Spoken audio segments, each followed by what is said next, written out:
Pour plus d'actualités, rendez-vous sur Instagram, vous le savez, le nom du compte c'est Hugo Décrypte. La première, Dans cette vidéo, je vais donc vous expliquer et m'exprimer sur l'intelligence artificielle. les clés médias, Je vous le fais bien. Salut les gars, j'espère que vous allez bien. Marie Van Kutsem.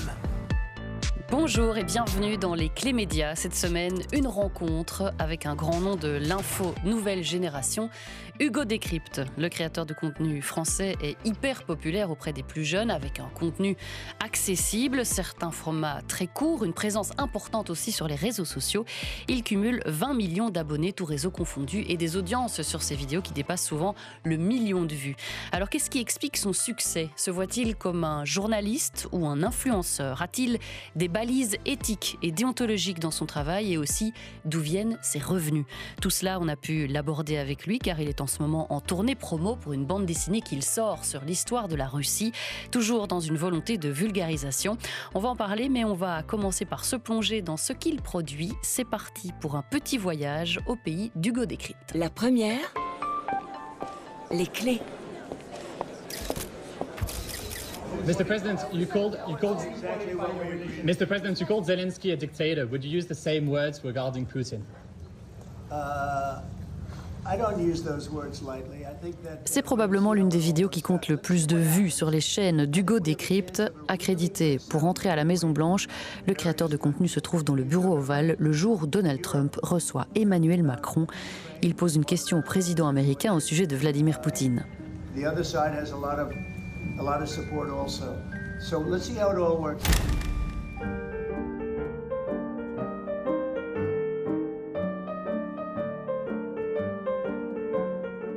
Hugo Décrypte, de son vrai nom Hugo Travers, est né en 1997 d'une mère française et d'un père britannique. À 18 ans, biberonné à la culture YouTube, il lance sa propre chaîne. La même année, il entre à Sciences Po Paris.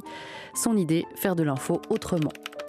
L'État islamique est-il réellement un État ? Déjà, il faudrait peut-être savoir ce qu'on entend lorsque l'on parle d'État. 2 ans plus tard, en 2019, nous sommes à l'aube de l'élection présidentielle française. Il fait beaucoup de pédagogie, détaille les programmes et parvient à interroger certains candidats, comme Benoît Hamon. Salut, c'est Hugo. Aujourd'hui, on débute le décryptage des programmes des candidats à l'élection présidentielle. Et pour ce premier épisode, on va décrypter le programme de Benoît Hamon. Bonjour Benoît Hamon, on sait quoi vous souhaitez pour 2017 évidemment. Merci d'avoir accepté cette interview, vous êtes le premier candidat de la primaire citoyenne ou de la primaire de la gauche, je ne sais pas comment on doit l'appeler, mais à venir sur la chaîne pour répondre à mes questions. En 2019, à la veille cette fois des élections européennes, il décroche une interview d'Emmanuel Macron.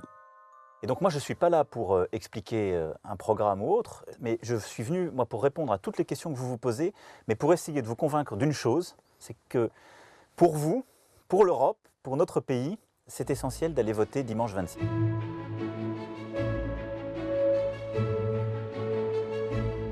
Très vite, la sauce prend et aujourd'hui, le nombre de ses abonnés cumulés sur toutes les plateformes atteint les 20 millions. Il revendique une ligne éditoriale autour d'une information rapide, facile et accessible et propose quotidiennement un condensé des actus du jour. Un format qu'il a depuis décliné pour l'actualité sportive ou culturelle. Et puis on se dit à demain, rendez-vous direct en podcast. Merci encore pour tous vos retours. À côté de ses formats courts, Hugo Décrypte a aussi développé une chaîne dédiée au long format.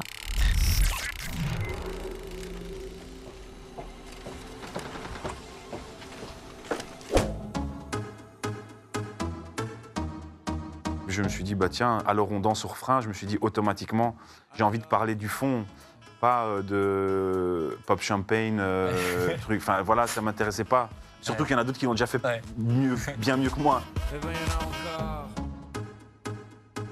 Sur cette chaîne long format, il y a des interviews avec des stars, vous aurez reconnu Stromae, mais il reçoit également Lady Gaga, Thomas Pesquet et j'en passe. Lady Gaga, it's great. Salut Angèle. Salut Hugo. Hi Bill Gates. Il propose du reportage et des rencontres avec des gens moins connus, mais qui ont une histoire à raconter. Aujourd'hui, Hugo Décrypte, c'est une véritable entreprise médiatique qui emploie plusieurs dizaines de personnes et qui est vraiment devenue une référence pour les jeunes et aussi les autres, de plus en plus. N'hésitez pas à vous abonner évidemment pour nous soutenir et ne pas louper les vidéos suivantes. Prenez soin de vous et on se dit à très vite.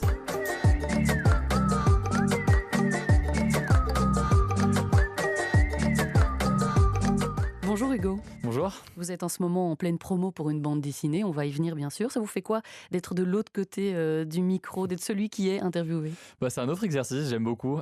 Surtout, c'est intéressant parce que j'ai toujours des questions intéressantes sur notre travail, sur ce qu'on fait, sur les coulisses de tout ça. Donc non, c'est toujours un plaisir de parler aussi de notre travail. Puis même là, dans le cas de la bande dessinée, c'était quand même quasiment 3 ans de travail. Donc on est content aussi de pouvoir le présenter et de pouvoir en parler. Ouais. Oui, c'est ça, c'est le moment où ça aboutit enfin. Exactement. Alors parlons-en de cette BD, ça s'appelle Hugo décrypte en Russie, projet partagé avec Chris et Coco Pello. Vous nous plongez dans la très longue histoire de la Russie. Pourquoi vous avez choisi ce thème-là? Comment est né le projet?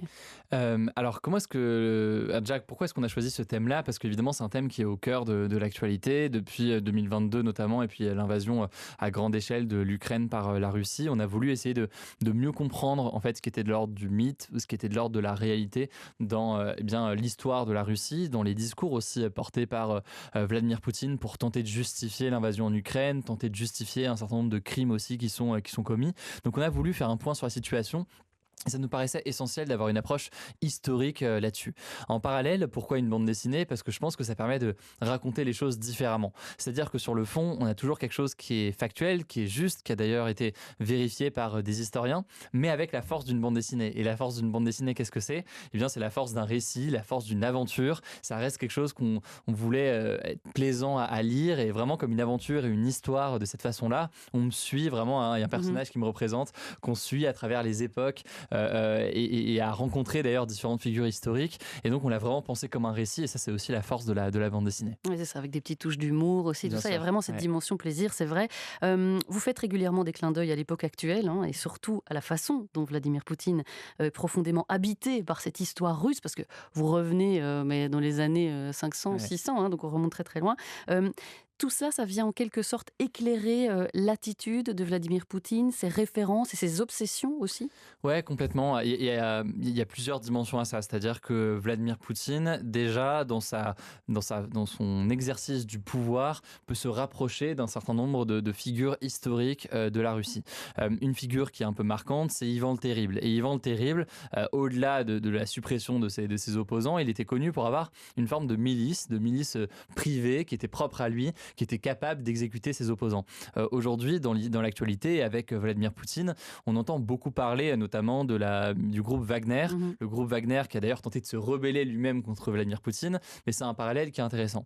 Et puis plus largement, encore une fois, c'est ce que je disais tout à l'heure, mais Vladimir Poutine va régulièrement convoquer l'histoire, mais parfois en la déformant, et c'est quelque chose qui est forcément problématique, et notre enjeu, c'était de se poser dessus, de se dire, mais qu'est-ce qui est factuel, qu'est-ce qui est complètement faux, qu'est-ce qui est de la pure propagande, et essayer de déceler tout ça. Je pense que dans la période actuelle, c'est absolument essentiel, d'autant qu'on sait qu'en Russie, depuis quelques années maintenant, les programmes scolaires sont révisés, sont changés pour atténuer, minimiser, cacher un certain nombre de choses, et c'est des échos de plus en plus importants qu'on a de gens qui sont sur place. Donc ce travail, en tout cas sur le fond, me paraissait absolument essentiel.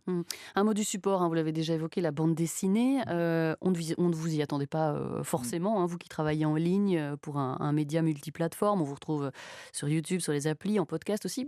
Ce choix-là de la BD, est-ce que c'est aussi une volonté d'aller chercher un autre public? Aussi, ouais. C'est vrai qu'il y a à la fois la force, encore une fois, d'un récit, d'une aventure, et c'est quelque chose qu'on peut faire en bande dessinée, et c'est plaisant, je pense, de cette façon-là, mais c'est aussi un public plus large. C'est vrai que, alors, le contenu qu'on fait sur les réseaux, en soi, il est accessible à tous. Simplement, factuellement, quand on est sur TikTok ou quand on est sur YouTube, c'est principalement des jeunes qui sont présents. La bande dessinée, je pense que c'est un moyen aussi de s'adresser encore davantage à un plus grand nombre, parce que ça peut intéresser quelqu'un qui a 15 ans, comme ça peut intéresser quelqu'un qui a 80 ans, qui lit, qui veut s'intéresser à ce sujet-là. Et donc on l'a pensé vraiment de cette façon-là, et je pense que cette dimension intergénérationnelle, d'une certaine façon, elle est très plaisante dans une bande dessinée comme celle-ci, parce qu'on peut l'offrir à quelqu'un à Noël, et puis finalement on va le lire soi-même, et donc c'est quelque chose qui se partage. Petit clin d'œil pour la promo Noël qui approche, allez-y. Ça peut intéresser de cette façon-là. Ça peut effectivement faire un beau cadeau. Vous êtes lancé, Hugo décrypte, en 2015 avec une sorte de slogan, faire de l'info rapide, facile et accessible. Alors votre progression, elle est fulgurante, 20 millions d'abonnés cumulés sur YouTube, Instagram, TikTok. Qu'est-ce que vous vous dites, vous, 10 ans après le début de cette aventure ? Beaucoup de choses. C'est vrai que déjà, c'est toujours été un objectif, évidemment, au début de la chaîne, de s'adresser au plus grand nombre. Et la question revient souvent de dire, mais est-ce qu'on n'est pas, quand on est sur les réseaux sociaux, trop attentif aux chiffres, etc. Et j'ai toujours une réponse nuancée là-dessus, c'est-à-dire que on n'a jamais cherché à compromettre et à changer notre travail pour toucher davantage de public ou faire à tout prix des vues. Je donne souvent cet exemple, mais dans l'actualité, par exemple, en ce moment, on parle, nous, beaucoup sur la chaîne de ce qui se passe au Soudan. On sait que quand on va mettre à la une de notre format des actus du jour l'actualité au Soudan, malheureusement, c'est pas une vidéo qui fera énormément de vues par rapport à d'autres sujets. Mais on le fait quand même, on le refera quand même parce qu'on estime que c'est des sujets importants et qu'on veut porter. Maintenant, oui, il y a un objectif de s'adresser au plus grand nombre. Et c'est vrai que aujourd'hui, on est très suivi. En France, notamment, on a pas mal d'études qui commencent à sortir chez les 18-24 ans. Là, c'est un sondage récent de Doxa, il me semble, qui montre qu'un jeune sur deux s'informe au moins une fois par semaine via Hugo Décrypte chez les 18-24 ans. Chez les 25-34, il me semble que c'est un jeune sur trois. Donc, c'est quand même aussi assez important. Et même chez les autres tranches d'âge, ça commence à évoluer assez vite. Maintenant, c'est une grosse responsabilité, forcément. Et la façon pour moi d'y répondre, ça a été d'essayer très très tôt d'avoir une équipe avec moi, de ne pas être tout seul pour faire ce travail-là. Et d'ailleurs, je rebondis sur ce que vous dites, mais dans une de nos précédentes émissions, on l'a tourné dans un auditoire d'étudiants de première année en droit, donc on a 18 ans de moyenne. C'était un cours sur la critique de l'information. D'accord. J'aurais demandé comment ils s'informaient sur TikTok, par exemple. Votre nom était une vraie référence. Celui d'Hugo Décrypte sur Spotify. Et Là, je vois beaucoup de monde qui approuve. C'est une source importante, ça, Hugo Décrypte ? Ouais. Quand on est sur TikTok ou quoi et qu'on voit une vidéo de 1 minute, parfois on se dirait oui, c'est long, ça peut être long pour ce genre de format qui est des vidéos souvent plus courtes. Et ben moi, quand je tombe sur une vidéo d'Hugo Décrypte, je me dis je vais écouter tout parce que vraiment ça m'intéresse et je suis dedans à fond et je trouve que c'est hyper captivant la manière dont il dit et tout ça. Donc même en Belgique francophone, vous êtes au centre. Vous avez débarqué sur TikTok en 2020. Vous avez rajeuni votre cible. Qu'est-ce que vous avez changé dans votre façon de faire de l'info ? Sur le format, déjà, il a fallu créer quelque chose de zéro. C'est-à-dire qu'au début, on s'est dit mais on va mettre ce qu'on fait déjà sur YouTube ou ce qu'on fait déjà sur Instagram. On a vite réalisé que ça n'avait pas de sens et que TikTok était en train d'amener un format qui était radicalement différent. Aujourd'hui, c'est vrai que c'est des formats qu'on voit sur Instagram en Reels, qu'on voit sur YouTube avec les formats Shorts. Ça pourra parler, je pense, à un certain nombre de personnes. Donc, c'est des formats courts de entre 1 et 3 minutes pour dire les choses, parfois plus courts dans certains cas. Nous, on a essayé, du coup, à partir de là, de tester des choses. Et ça a pris du temps. On a vraiment dû, sur notre approche, sur le fond, garder la même approche, mais sur la forme, changer les choses. Ce qui est fascinant, effectivement, c'est que ça nous a ouvert à un autre public. On n'a pas changé les sujets qu'on traite, c'est-à-dire que c'est toujours des sujets sérieux, c'est toujours beaucoup de sujets internationaux, géopolitiques ou des sujets de cet ordre-là, mais avec des codes qui sont différents. Et ce qui est fascinant, c'est que oui, en l'espace de quelques mois, à mesure que, je me souviens qu'au début, on gagnait parfois 200, 300 000 abonnés par mois sur cette plateforme-là, donc la croissance était très rapide et on voyait que notre moyenne d'âge, du coup, baissait auprès de notre public parce que ça nous a ouvert à des collégiens ou des lycéens qui avant ne s'informaient pas forcément via nous sur YouTube. Vous parliez de responsabilité tout à l'heure et du coup d'une certaine éthique, j'imagine, une certaine déontologie dans la manière de faire de l'info. Vous vous êtes formé sur le tas ou vous avez une formation de journaliste ? Non, j'ai pas une formation de journaliste et d'ailleurs c'est vrai que la chaîne, je l'ai lancée à 18 ans quand je commençais mes études. Alors c'est des études à Sciences Po, donc c'est des études où on fait de la science politique, de l'histoire, de l'économie. J'aurais pu faire un master en journalisme. Factuellement, la réalité c'est que j'avais pas forcément le temps de le faire parce que quand je suis entré en master, du coup, c'était en 2018, si je dis pas de bêtises. La chaîne était déjà lancée, j'avais déjà, il me semble, 2 salariés au sein de l'équipe et en fait, le master en journalisme demandait tellement de temps que j'aurais pas pu en fait cumuler les deux. Donc je suis parti sur un autre master tout aussi intéressant qui était un master en communication, médias et industrie créative. Il y avait quand même une dimension de médias qui était très importante. Mais c'est vrai que du coup, j'ai appris pas mal sur le tas. Je pense que j'aurais pu apprendre beaucoup de choses en école de journalisme. Mais ça m'a aussi permis, je pense, d'avoir sur l'approche formelle, on va dire, c'est-à-dire donc vraiment sur le format, une approche peut-être différente, des codes aussi peut-être un peu différents. Et ce que je dis aussi aux journalistes qu'on recrute, c'est que nous, on est très vigilants sur la dimension déontologique, sur les règles, sur la dimension, le sérieux journalistique qu'on doit conserver. Mais après, sur la forme, c'est vrai qu'on est sur quelque chose de très différent parce qu'on est sur les réseaux sociaux. Et c'est la combinaison des deux qu'on cherche à avoir aujourd'hui, y compris quand on recrute des journalistes aujourd'hui. On a une quinzaine de journalistes aujourd'hui au sein de l'équipe qui ont la carte de presse en France, qui font ce travail-là. Certains sont issus de médias plus traditionnels, d'autres absolument pas, et on rejoint notre équipe directement après leurs études. Et je pense que c'est une bonne complémentarité. Comment vous vous définissez d'ailleurs? Parce que c'est vrai, vous testez beaucoup de formats, alors on a l'impression que les contenus finalement sont assez similaires à ceux des médias traditionnels, mais que c'est sur les formats que vous allez vous différencier. On entend émerger ces derniers temps le terme de news influenceur. Est-ce que c'est quelque chose dans lequel vous vous retrouvez? Oui, alors la réalité, c'est qu'il y a une infinité de termes qui pourraient être utilisés pour qualifier ce qu'on fait. Alors, j'utilise moins de termes d'influenceur, un peu plus le terme de créateur de contenu qui me parle peut-être davantage. Peut-être parce que le terme d'influenceur est, en tout cas en France aujourd'hui, très connoté. On l'associe souvent à la télé-réalité ou à toutes sortes de choses. Mais c'est un héritage ou une inspiration que je revendique clairement, c'est-à-dire que, alors pas la dimension télé-réalité, mais la dimension créateur de contenu. Moi, j'ai grandi en ayant comme modèle des youtubeurs qui faisaient des vidéos sur l'histoire, sur la science, sur plein de thématiques, et eux ne se revendiquaient pas comme journalistes, ils se revendiquaient comme youtubeurs. Et quand j'ai lancé ma chaîne, je me sentais honnêtement avant tout youtubeur, avec certes une approche journalistique, mais avant tout youtubeur. Donc je pense que c'est très difficile. C'est encore le cas aujourd'hui ? Oui, complètement. Franchement, je nie pas cette dimension-là. Au contraire, d'ailleurs, même dans mon entourage, beaucoup de mes amis sont des youtubeurs eux-mêmes. Donc je pense qu'on est, on a des codes qui sont similaires, on a une approche qui est la même, on est aussi une génération qui est peut-être un peu différente pour parler aussi à un autre public. On va d'ailleurs se plonger dans d'autres créateurs de contenu qui font de l'info. Il y en a en Belgique et Sarah Pousset s'y est intéressée.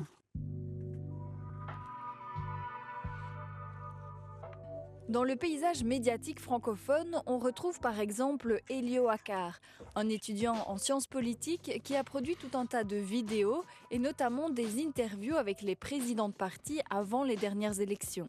Sur les sujets climatiques, l'ancien animateur radio Vincent Conté interviewe lui différents chercheurs pour expliquer les enjeux de la transition et le tout est disponible sur son compte YouTube Limite. Mais dans l'idée vraiment d'informer factuellement au quotidien sur des sujets variés, eh bien on identifie deux comptes principaux, Askip et Urbiz. Urbiz, c'est principalement un compte Instagram avec plus de 37 000 abonnés, entretenu par Jérémy Nzita Mambou. Étudiant de 21 ans, il lance d'abord un compte à destination du Congo pour informer sur la prise de Goma par le M23. Pris au jeu, il décline son média pour la Belgique et décide d'informer ses amis sur les enjeux politiques avant leurs premières élections de 2024. J'y connaissais très peu dans les partis politiques belges. Je connaissais surtout la politique en France. Du coup, j'ai commencé à m'y intéresser et à vouloir expliquer à mes potes, parce que c'était notre première année où on allait tous voter, quels étaient les programmes des partis politiques, c'est quoi la gauche, c'est quoi la droite. Urbiz parvient à publier du contenu tous les jours, tout en vivant pourtant la moitié de l'année aux États-Unis pour continuer ses études en finance. Autre étudiant très motivé, Noah Boundoula, 20 ans, derrière le compte Askip, qui collecte quand même plus de 35 000 abonnés sur Instagram et 50 000 sur TikTok.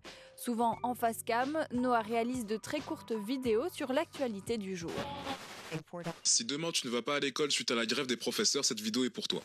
Le 6 novembre dernier, Bardo Evers s'est rendu au Palais Royal afin de demander au roi Philippe de lui accorder un délai supplémentaire pour rendre un travail de groupe. Ce travail de groupe s'appelle le budget fédéral pour l'année 2026. Depuis ce lundi 10 novembre, un événement très important se déroule au Brésil. Cet événement, c'est la COP30, la fameuse conférence sur le climat organisée par les Nations Unies. Noah, comme Jérémy, ne se rémunère pas avec cette activité, mais espère un jour pouvoir vivre de son média. Les news influenceurs prennent en tout cas de l'ampleur en Belgique. La commission média du Parlement de la Fédération Wallonie-Bruxelles a d'ailleurs prévu de les recevoir pour échanger et discuter de leur cadre professionnel. Une discussion qui sera importante parce qu'il est vrai que ces influenceurs sortent du cadre traditionnel. Il y a chez certains des orientations assumées dans le choix des sujets ou la façon de les traiter. Est-ce que vous, Hugo, ça vous arrive de prendre position aussi ? En fait, je pense que c'est une question qui revient souvent. Je pense que ceux qui nous suivent pas pour avoir mon opinion personnelle sur tel ou tel sujet. Maintenant, une fois qu'on a dit ça, aucun média n'est parfaitement neutre, aucun média n'est parfaitement objectif. Évidemment, on a une ligne éditoriale, on a une approche sur les sujets, on a des sujets qui nous tiennent particulièrement à cœur, qu'on estime parfois d'ailleurs sous-médiatisés. On parle par exemple énormément sur la chaîne de la question de la santé mentale, notamment de la santé mentale des jeunes, parce qu'on estimait que c'est un sujet qui était sous-représenté. Et donc, c'était d'une certaine façon une forme d'engagement de notre part de mettre ce sujet plutôt qu'un autre. Et donc, oui, on a une approche et un ton qui est peut-être différent de médias ou de créateurs de contenu qui sont plus engagés, mais on a quand même des sujets qui nous tiennent à cœur et une approche de toute façon qui ne peut pas être neutre parce qu'aucun média, encore une fois, ne l'est. Oui, c'est un peu comme ça que je vois notre travail aujourd'hui. Vous êtes toute une équipe à travailler derrière Hugo Décrypte, vous l'avez dit, 18 membres, c'est ça? Oui, on est alors une quinzaine de journalistes et en tout, on est 42 dans l'équipe. On a beaucoup grandi là, ces derniers mois, donc une quarantaine de personnes dans l'équipe. Oui. Au début, vous faisiez tout seul. La marque du média, c'est votre prénom, votre visage, votre voix. Ces derniers temps, d'autres membres de l'équipe prennent un peu plus de place, présentent par exemple le petit résumé des actualités du jour. Est-ce que ça peut déforcer votre lien avec le public, ça? Je sais pas, j'aurais tendance à dire que non, dans le sens où quand on observe les retours de ceux qui nous suivent, les gens sont ravis en fait d'avoir aussi d'autres personnes qui présentent les actus du jour. Peut-être qu'ils veulent moins m'entendre, hein, je sais pas, c'est possible. Non, mais plus sérieusement, moi je trouve ça très positif parce que c'est vrai que quand j'ai commencé à avoir d'autres journalistes qui ont présenté les actus du jour, je me suis dit mais comment est-ce que ça va être perçu? J'en parlais même avec d'autres amis youtubeurs qui me disaient mais c'est bizarre, personne fait ça quoi. C'est assez particulier d'avoir une chaîne qui s'appelle Hugo Décrypte, qui est incarnée depuis le début, depuis quasiment 10 ans, et d'un coup d'autres personnes viennent présenter. Et en fait, on a vite réalisé que non, en fait, ça gênait pas ceux qui nous suivent. Au contraire, en fait, ce qui est le plus important dans notre travail, c'est l'approche plus que l'incarnation. Alors, je dis pas que l'incarnation n'a pas un rôle. On sait que ça peut avoir un rôle dans l'information, et quel que soit le média. Mais si je prends un peu de recul, je sais pourquoi est-ce qu'on fait ça. On fait ça parce que, par exemple, aujourd'hui, là, je suis en Belgique pour répondre à vos questions, pour parler aussi de notre travail.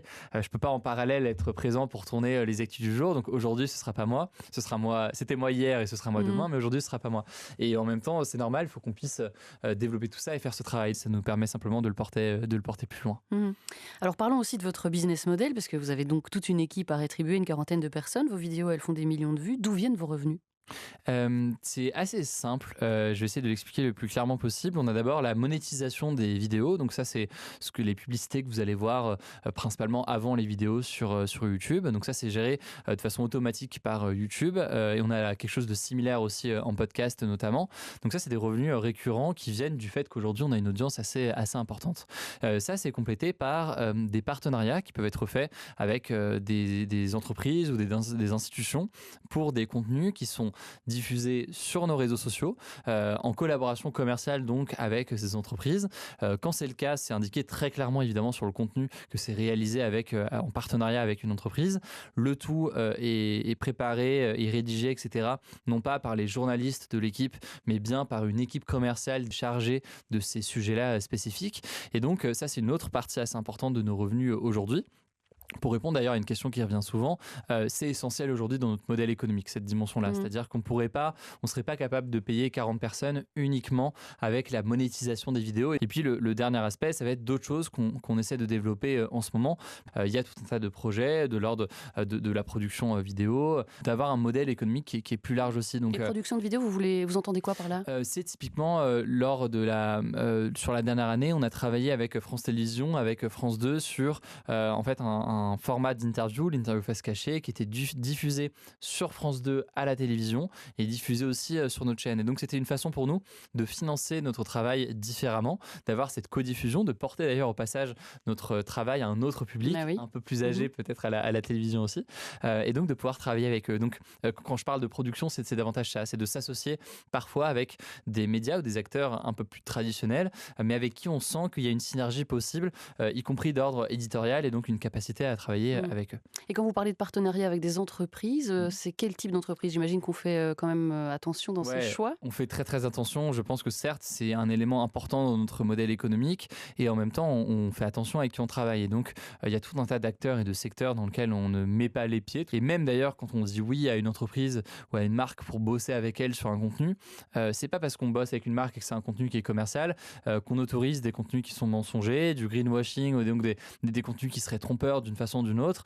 Il y a des sujets qui peuvent être sensibles, par exemple avec un groupe énergétique, sur le pétrole, sur tout ça, c'est hors de question. Il y a d'autres marques qui peuvent être sur des zones plus floues où on sent qu'il y a une volonté de transition énergétique, mais pour autant, est-ce que c'est de l'ordre du greenwashing? Est-ce que c'est de l'ordre de quelque chose qui est vérifié? Et c'est souvent des arbitrages qui sont à faire, mais qui nous paraissent essentiels parce que voilà, ça reste des contenus qui sont présents sur nos réseaux et même si c'est indiqué très clairement que c'est une collaboration commerciale, c'est essentiel pour moi. Quand on pense YouTube, on pense aussi placement de produits. Est-ce que ça, par exemple, ce sont des choses que vous faites ? Des placements de produits purs et durs, non. En tout cas, c'est très rare. Mais je pense aussi que c'est une question qui revient souvent de...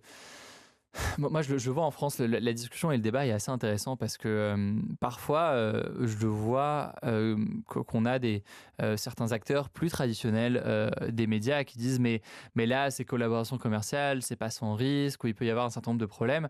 Alors moi, je vous ai donné là certains exemples de façon dont on aborde ce sujet-là parce qu'on est conscient de ça.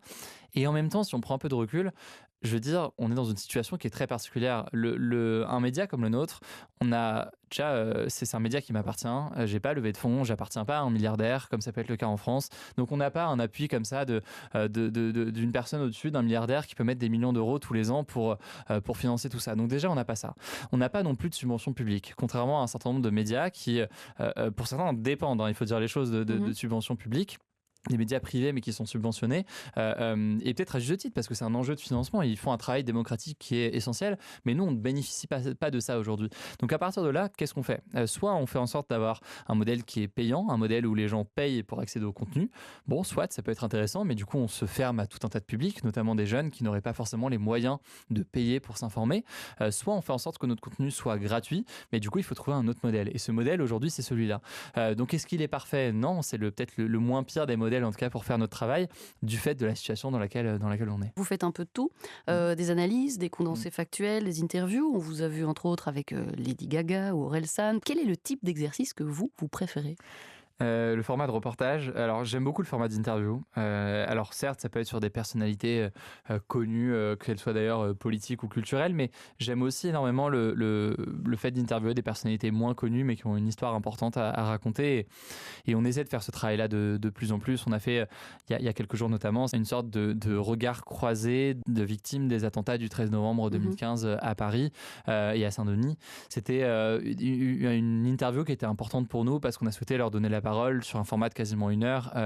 Moi, j'étais très touché même en voyant le résultat. Je veux dire, c'était un format qui était très émouvant, assez bouleversant, et on l'a vu avec les retours aussi. Donc, les interviews sont souvent intéressantes et cette dimension de témoignage aussi m'intéresse. Maintenant, oui, le côté reportage, c'est ce qui m'intéresse le plus parce que on est sur le terrain, on rencontre un certain nombre d'acteurs, de personnes, et on en a pas mal de prévus pour l'année qui vient. Très bien. Une dernière question peut-être. Ouais. Si vous pouviez interviewer une personne, morte ou vivante, ce serait qui ? C'est pas mal dans l'actualité. Je pense qu'une personnalité comme Vladimir Poutine pourrait être intéressante. Alors, certains journalistes français ont raconté les coulisses des interviews qu'ils avaient pu faire de Vladimir Poutine. J'ai souvenir notamment de Gilles Boulot, donc le présentateur du JT de TF1, qui racontait à quel point est-ce qu'il y avait une forme de déstabilisation qui était a priori voulue, à laisser les journalistes patienter parfois plusieurs heures avant d'être reçus, finalement épuisés, se retrouver face à Vladimir Poutine. Mais il y aurait beaucoup de questions quand même à lui poser sur ce qui se passe en Ukraine, sur un certain nombre de crimes qui ont été aussi commis. On pense à Boutcha où j'ai été notamment près de Kiev, mais d'autres aussi, de comprendre comment est-ce qu'il perçoit ça. Maintenant, on est aussi très conscient que c'est le genre de personnalité qui est bon en interview, qui a une capacité évidemment à manier une forme de langue de bois et à détourner les choses quand il le souhaite. Donc voilà, c'est aussi la limite parfois de ce genre d'exercice, et d'où l'enjeu à côté, comme on l'a fait ici en bande dessinée, de raconter aussi les choses différemment avec des travaux d'historiens et documentés pour documenter tout ça. Ouais. Ce que j'ai ressenti à la fin de cette interview, c'est qu'on était assez alignés sur la façon de traiter l'information. L'approche journalistique, la déontologie, la priorité donnée à l'information avant le fait de mettre sa tête en avant sur ses vidéos. Là où Hugo Décrypte a vraiment une autre approche, c'est sur les formats. Leur durée, l'usage des images, les codes des youtubeurs pour garder l'attention. Et puis sur le financement aussi, bien entendu, avec ce volet partenariats commerciaux. Dans un média de service public, nos réalités sont complètement différentes. Lui réinvente le modèle, il est obligé de penser à l'argent, et le débat au final est très intéressant. Merci à Hugo pour sa disponibilité. À la réalisation de ces clés médias, il y avait Valentine Gourdange. À la préparation, Sarah Pousset et Marie Van Cutsem. Si vous avez aimé cet épisode, n'hésitez pas à le faire circuler et à lui laisser quelques étoiles. À très vite pour de nouvelles clés médias.